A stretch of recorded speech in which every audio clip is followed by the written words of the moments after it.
Historic flooding across the American Midwest has now caused at least $3 billion in damage. That number is expected to rise, we're told, and forecasters are predicting more rain this weekend. Melting snow seen right here in Minnesota is adding to the problem. And then there's Offutt Air Force Base in Nebraska, just south of Omaha. It's canceling plans for a June air show. These are before and after images here.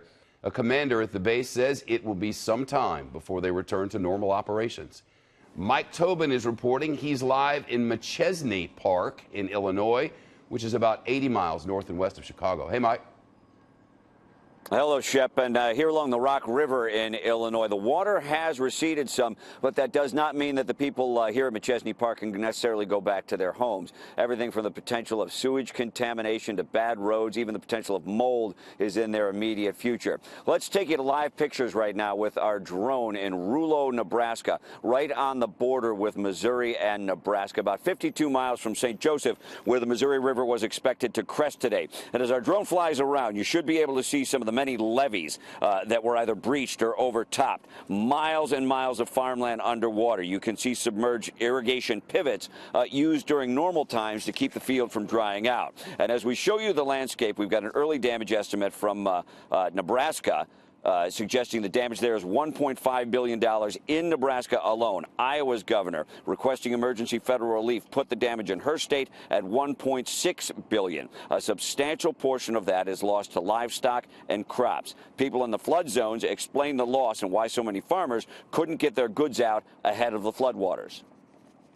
The thing is, there wasn't one year of crop lost here. There was 2 years in some people's, because their grain was still down there. And everybody says, why didn't they get it off? You couldn't. The roads were tore to heck when it started thawing.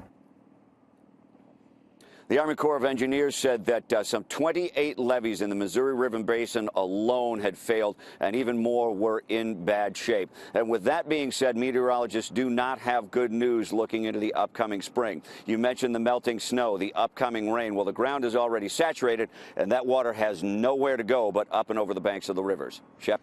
Mike, thanks. We're watching these really incredible pictures. This is live from one of our Fox News drones in Rouleau, Nebraska. Just about 9 minutes to 3 o'clock there, and it is incredible how widespread the flooding in this area is. You can see right now it's flying over what appears to be a bridge of some sort, but you can see all of these houses underwater, and the banks of this river just overwhelmed. The flooding is so widespread and so costly. We got this $3 billion estimate today, but at the same time we got word, look, this is what we're sure of. We're sure there's been $3 billion in damage, but this thing is not over. Forecasters are expecting more rain this weekend. And then, as Mike and others have mentioned, the snowmelt continues. So all of that will eventually add to all of this. And downriver on the Mississippi and the Missouri, very serious problems are possible. And look, as this live drone shot continues to pan around, it is literally, as far as the eye can see, isn't it? Just astounding pictures there. All the best to our friends and neighbors and loved ones across the Midwest who are dealing with what is truly a historic flood event.